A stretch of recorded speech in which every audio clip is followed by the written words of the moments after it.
조용한 생활 2025년 8월호를 듣고 계십니다. 극장전 2부 스톱 메이킹 센스에 관한 이야기 시작하겠습니다. 다큐멘터리라고 봐야 되나요? 공연 영화라고 그렇게 요새는 부르죠. 얘기하는데 저는 이 영화가 영화에 확실히 방점이 찍혀 있다는 게 새삼 좀 느껴지더라고요. 요즘에 그래요. 한국 극장의 가장 큰 변화 중에 하나가 공연 영화 파이잖아요. 아이돌들 아이돌이나 공연. 뭐 대표적으로 임영웅 콘서트 가면 35만 명 정도 들었을 거거든요. 수치로 보면 얼마 아닌 것 같긴 하지만 그 35만 명이 콘서트, 특히 공연 영화 같은 경우는 한 2만 얼마거든요. 왜 그래요? 사운드 특화관이나 특수관에서 하기도 하고 뭐 이런저런 이유를 붙여서 가격을 조금 높게 받아요. 이제 특정 팬층이 몰리는 거니까 네. 점유율이 되게 높거든요. 객석 점유율이 거의 한 7, 80%는 되더라고요. 100%도 엄청 많고. 그러니까 이게 극장 입장에서는 엄청 좋은 거예요. 단가도 높은데 극장 점유율도 높일 수 있고 충성 높은 고객들이 와주는 네. 장르가 된 거죠. 네. 그래서 지금 한국 극장가에는 전체로 치면 대략 한 4, 5% 이상은 그 공연 영화에 할당돼 있는 것 같아요, 이미. 심지어는 그거에 맞춘 특수관 같은 것도 좀 만들려고 하는 것 같고, 네. 그 정도로 완전히 이제 한 분야를 차지하고 있는 정도의 흐름이라 가지고, 여러 가지 좀 복잡한 생각이 듭니다. 어디까지가 영화냐. 그리고 실제로 지금 요새 많이 틀어지고 있는 공연 영화 같은 경우는, 물론 공들여서 잘 만든 영화도 있어요. 애초에 그걸 기획하고, 영화화 될 거 상정해서 한 영화도 있는데 제가 본 게 없어서 참 말을 못 얻겠네요. 대부분은 네. 그냥 찍어 놓은 거거든요. 기록의 의미. 기록에 가까운 그냥 공연들 찍어 놓고 편집하고 뭐 심지어는 한 공연도 아니고 그 가수의 한 1년 동안 공연들을 총 집합처럼 네. 진짜 말 그대로 팬들한테 선물하는 선물. 약간 네. 그런 의미로 틀어지는 게 많아서 그런 영화들 보면 사실 공연 실황 영화라고 부르긴 좀 힘들죠.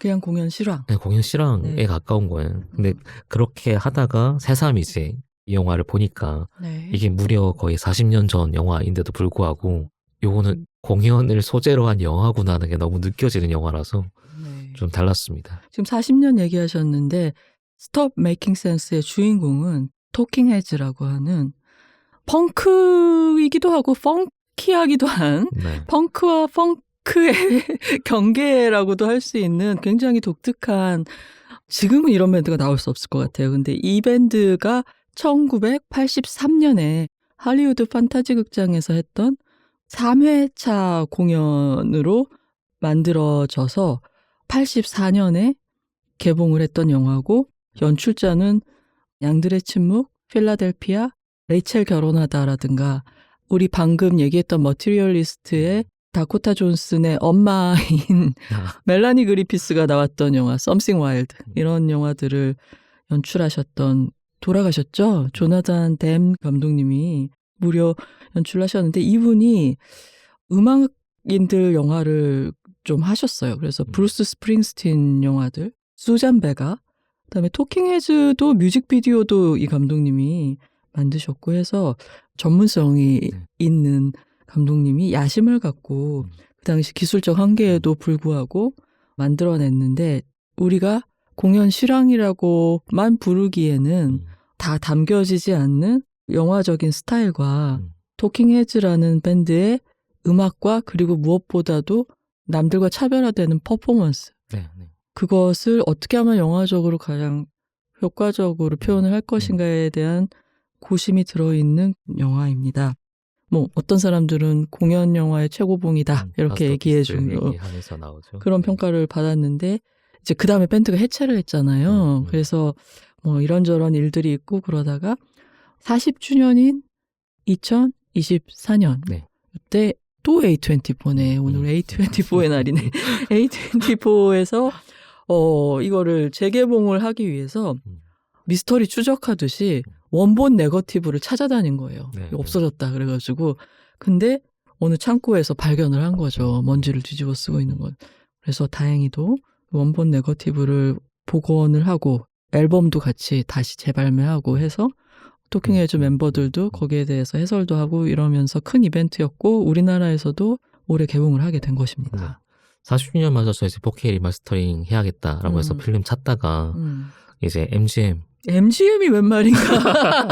왜 MGM이 가 있는 거예요? 심지어 캔자스에 있는 MGM의 보관소에 너무 신기하다. 있었대요. 막 어쩌다 우리도 거기 갔지? 예전에 필름 복원한다고 하면 네. 되게 희한한데 농가에 창고에 있기도 하고 한데 모자 안에 이렇게 네, 모자 띠로 띠, 필름을 네, 들어있고 그랬다면서. 뭐 거의 그런 수준으로 거기 있는 걸 다행히 발견해서 이제 35mm 프린트물을 다 4K로 스캔해서 만들었고요. 이것도 어떻게 보면 정해진 운명 같은 거긴 한데 네. 요때 당시에도 디지털 녹음했대요. 오디오를. 대단하다. 그래서 이제 당시는 그 되게 최신 기술이었는데 네. 그것 때문에 이제 고음질 복원이 가능해진 거죠. 어떻게 보면 단순하게 40주년 맞아서 한 거긴 한데 아까 제가 말씀드린 것처럼 한국에서 이 영화가 틀어진다는 거는 공연 실황 영화가 대세가 된 이때 네. 어때야 되나 라는 걸 좀 보여주는 영화처럼 느껴져서 저는 되게 남달랐어요. 아니 근데 이걸 보고 젊은 감독 지망생이나 PD 중에 좀 야심을 가져볼 수도 있지 않을까요? 네, 우리나라도 네. 음악이 지금 영화보다 잘 나가는 분위기인데 같이 콜라보를 해서 어떤 나의 예술을 만들어 보고 싶다는 생각을 가질 수 있지 않을까요? 네, 조나단 네, 데메의 충분히 작품을 보고. 영감과 자극을 줄 수 있을 것 같고 실제 이 작품도 이제 79년 정도에 조나단 데메가 뉴욕에서 이제 토킹 헤즈 콘서트를 보고 나서 팬이 된 다음에 네. 83년도에 공연을 한번 영화로 만들어 보자라고 감독이 제안을 한 거고 그러면서 소유권이나 권리 이런 건 뭔지 복잡해질 수 있으니까 네. 음반사로부터 선지급 제작 받아서 자체 도달해서 만들었어요. 나중에 이제 저작권 이런 문제까지 다 어떻게 보면 해결을 한 거죠.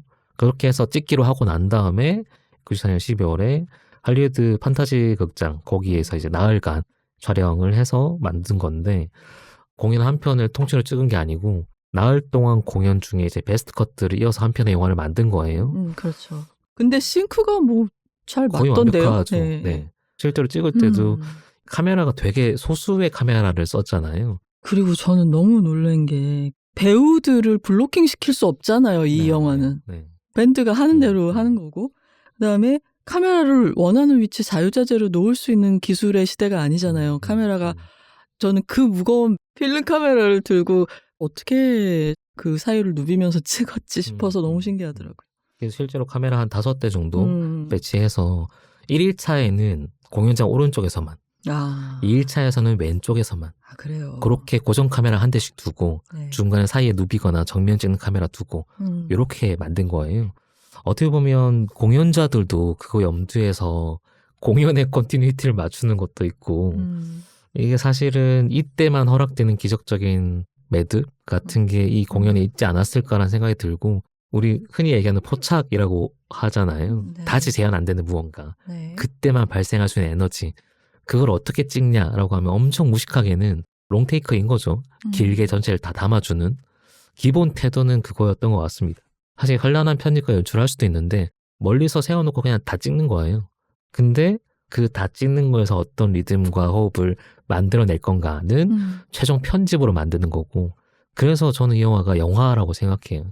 사실 영화가 기본적으로는 편집과 봉합이잖아요. 네. 잘라져 있는 건데 그게 느껴지지 않게끔 매끈하게 다듬는 게 되게 중요한 거고 네. 최종적으로 영화라는 형태로 조나단 드미 감독의 손끝으로 봉합이 된 거기 때문에 그때만 할 수 있는 공연의 어떤 에너지를 포착해서 영화적인 형태로 완성시켰다라고 볼 수 있을 것 같고요.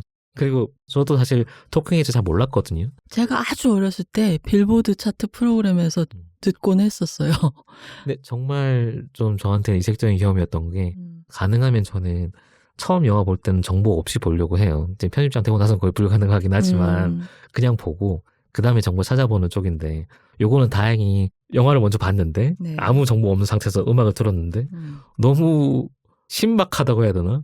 이게 음악이 되네 싶을 정도로 되게 상이한 결들이 붙어 있는데 예술한다 예술 막 그래서 당최 뭔지 못 알아듣겠는데 나한테 와닿기는 하는 에너지 형태로 직접 와닿는 게 이런 건가?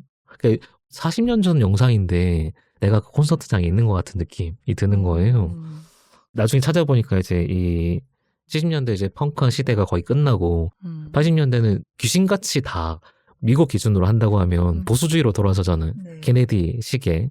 실제로 펑크 밴드들 중에 상당히 많은 밴드들이 은퇴를 하기도 하고 정석화된 음악들을 많이 만들었다고 하는데 어떻게 보면 토킹 헤즈는 시대의 제일 끝자락에 있었던 거죠. 70년대 끝자락에 시작해서 80년대 초반?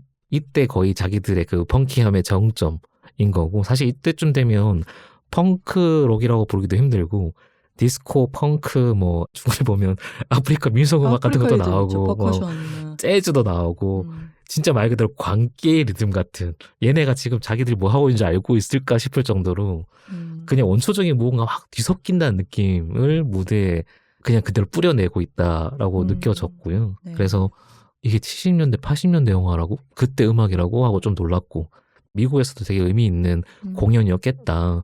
실제로 이 공연이 뭐, 폴 토마스 앤더슨이라든지 뭐 어울린다.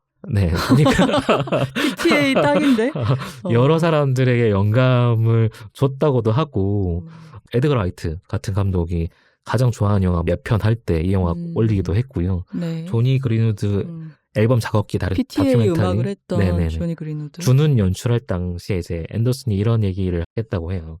예술로서 영화가 지닌 가장 숭고한 목적은 움직이는 음악을 포착하는 건데, 자기가 생각할 때는 그 최종점이 이제 조나단 드미 요 영상이었던 거고, 이 영상에 자기가 제일 반했던 부분이 무대 전체나 연주 장면이 아니고 일단 퍼포머 하는 사람의 얼굴 클로즈업, 그런 걸 되게 오래 담는데 네. 저 선택을 한 이유도 잘 모르겠고 그게 꼭 필요한지도 모르겠는데 그래야만 하는 장면 같은 게 이 영화에 담겨 있다는 건 거죠. 그래서 주는 이제 공개하고 인터뷰마다 PTA가 했던 얘기가 이제 나는 절대 이 조나단 드미 이 성취에 다다를 수는 없다. 그걸 지향점을 삼아서 만들어 봤다. 라는 얘기 할 정도로 경의를 표하기도 했고, 네. 아마 80년대 감독들 포함해서 많은 예술가들, 창작가들에게 이 영화가 일종의 씨앗 같은 영감들을 다 뿌리지 않았을까라는 생각도 듭니다. 뭐 이 영화가 뭐가 그렇게 특이하냐 물으신다면, 사실 영화가 처음에는 프론트맨이라고 하죠. 이 밴드의 리더인 데이빗 버니 미리 녹음된 어떤 트랙을 틀고 혼자서 처음엔 등장하잖아요. 그러다가 점점 멤버들이 늘어나는 거죠. 두 번째 곡에서는 베이시스트가 합류를 하고, 그 다음에는 키보드랑 기타를 같이 한 주자와 드럼이 들어가고, 그래서 마치 이제 외톨이가 패거리가 생기고 그들이 마치 하나의 뇌를 이루는 신경세포들처럼 점점 더 확장이 돼요. 그러면 이제 카메라가 롱숏으로 그들 사이의 상호작용이나 갑자기 단체로 신내림을 받은 것처럼 움직임이 막 파도처럼 이렇게 퍼지는 걸 보여주는데, 원래는 4인조고 다 백인인데 뒷부분에 추가되는 코러스 여성 2명이나 퍼커션이나 이런 뮤지션들은 또 다 흑인들이거든요. 그러면서 그 예술학교 출신 백인 중산층 청년들의 반항, 거기서 흑인 음악 베이스에다가 춤출 수 있는 펑키한 그런 신체성이 되게 부각되는 그런 음악으로 점점 이제 공연이 번져 나가는데, 아마 이 영화를 본 분들 중에 제일 기억에 남는 게 무대의 의상하고 이 데이빗 번을 중심으로 그 기이한, 저것이 율동인지 에어로빅인지 그 안무가도 없는 공연이잖아요. 이런 게. 그러니까 현대 공연처럼 완벽한 뒤에 LED 스크린과 의상과 안무와 그런 게 하나도 없는 거잖아요, 지금. 자기들끼리 그냥 동작 맞춰보고 그냥 한 거라고 하더라고요. 근데 또 이 VIP 시사회 때 받은 자료를 보니까 이게 그들이 일본에 갔을 때 분락구, 노, 가부키 이런 연극을 보고 거기서 오버사이즈 수트나 자세 이상하게 막 춤추듯이 잡는다거나 이런 것들을 거기서 받아왔다고 하더라고요. 그래서 그것이 또 후대 사람인 우리가 보기에는 세상에 저런 공연이 있었단 말인가? 약간 그 신들린 카니발 같기도 하고 그런 경험을 줘서 더 내가 거기 가 있는 것 같다. 그리고 세 번째는 보통은 이게 약간 관객 리액션 숏이 관습적으로 중간중간 들어가잖아요. 없어요. 어떻게 생각하셨어요? 그게 영화 속의 연출인 거. 이 영화 전체를 한마디로 저는 정의하면 신내림이었던 것 같은데 다들 뭐 취해 있어요. 상당히 사람들이 약물을 의심하던데 보면서.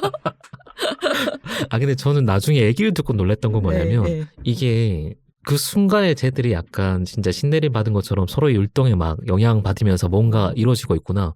공무형이라고 하죠. 다시는 재현 못하는 저 순간에만 가능한 무언가가 지금 저때 딱 내려왔구나 네. 싶은 영상인데 이걸 적어도 3번 반복한 거잖아요. 그렇죠. 세번 그것도 싱크가 맞게. 그게 되나 싶을 정도로 되게 이례적인 어떤 신체성의 공연이 이루어지는데 폴 토마스 앤더슨 얘기가 공감이 되는 게 눈으로 보는 음악에 가까워요. 네. 근데 그게 율동이나 춤의 형태가 아니고 진짜 내 몸이 음악 때문에 저절로 움직이는 형태가 되는 거고 그걸 어떻게 찍을 거냐는 조나단 드미의 선택은 딱 한마디로는 그냥 미니멀리즘이었어요. 그래서 무대를 어두컴컴하게 만들고 사실은 그 무대 전체가 일종의 스크린이 되는 건 거죠. 네. 검은 먹의 배경을 까는 거고 거기에 인물들의 클로즈업을 따죠. 이 촬영 감독도 그 브레이드 러너 촬영 감독이거든요. 조던 크로노웨스가 촬영 감독을 했어요. 네. 그래서 종종 극단적인 클로즈업에서 들어가고 리액션으로서의 관객들을 하나도 안 보여주잖아요. 네. 때로 저는 영화가 가지고 있는 기능 중에 하나가 그거라고 생각하는데 안 보여줄 때 존재감이 더 형성될 때가 있거든요. 네. 특히 시각적으로 배제할 때 오히려 존재감이 확 커질 때가 있는데 이게 딱 그랬던 것 같습니다. 그래서 내가 그 안 보이는 위치에서 저쪽을 보고 있다라고 하는 생동감이 부여되는 것 같고 크게는 카메라도 안 움직이고 배경도 싹 다 지운 미니멀리즘한 어떤 구성에 아까 그 오버사이즈 슈트가 바지가 진짜 크더라. 바지도 크고 네. 어깨도 뽕이 이만큼 예, 들어가서 맞아요. 일본의 그런 전통 연극에서 보면 어깨가 막 이만한 그런 어깨뽕 들어간 옷 입고 있잖아요. 네네. 거기서 보고서 했다고. 원래는 거대해 보이기 위해서 혹은 약간 우스갯소리로 얘기하기도 했는데 네. 머리만 둥둥 떠 있는 것 같잖아요. 맞아요. 검은 배경에 그런 옷을 입고 있으니까 머리는 되게 작아 아. 보이고 거기서 주는 임팩트도 있는 것 같아요. 음. 네, 실제로 이 정도까지 파장이 될 줄 몰랐는데 실제 데이비드 버건이나 아니면 토킹헤즈 전체로도 그 오버사이즈 슈트가 워낙에 화제가 돼서 나중에 어디 갈 때마다 이제 데이비드 버건이 그 질문 들었다고 그래요?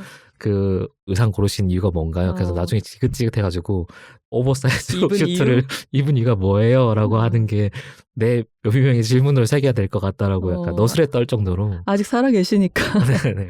이번에 4K 리마스터링 하면서 예고편 같은 거 만들었거든요. 예고편이요? 네. 거기 보면 이제 나이 든 데이비드 번이 세탁소에서 아. 그 오버사이즈 슈트를 찾아가는 장면을 극으로 이제 만들어 놨어요. 아, 재밌겠다. 그 예고편 되게 재치 있고 재밌습니다. 그래서 막 그거 들고 이제 영화관으로 가는 그런 구성인데 그 정도일 정도로 자기의 이제 아이코닉한 어떤 장면이 돼버린 거죠. 오버사이즈 네, 슈트가. 또 좀 다른 얘기인데 네. 그 전체적으로는 다 이게 흑백 필름을 만들고 싶어서 검은 배경을 깐 거거든요.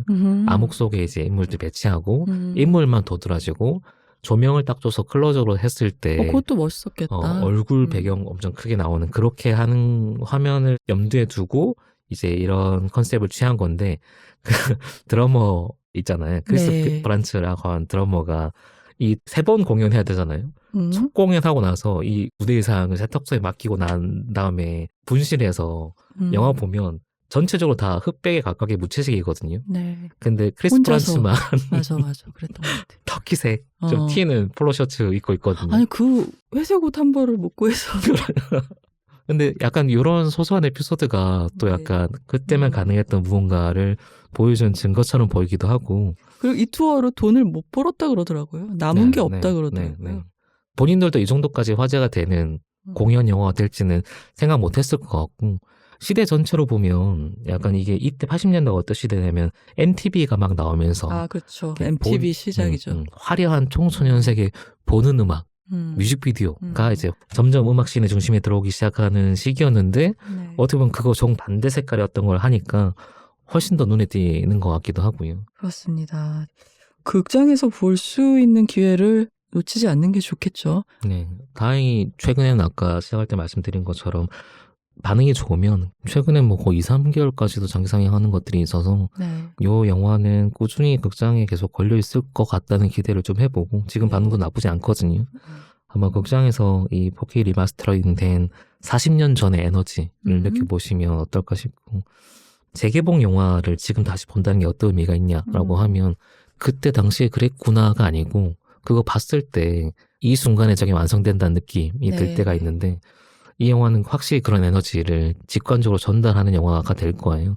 그리고 나서 뭐 이런 설명이든 아니면 자료나 기사들 찾아보시면 아 이게 이런 맥락이구나 아니면 이거 이렇게 누구에게 후대에 영향을 미쳤구나 약간 역사책 읽듯이 그 사이에 어떤 일들이 채워졌는지를 한번 찾아보셔도 좋을 것 같고요. 그러게요. 영화로 토킹 헤즈를 소개받고 스트리밍 서비스에서 음악을 거꾸로 재발견하는 그런 기회가 될 수 있을 것 같습니다.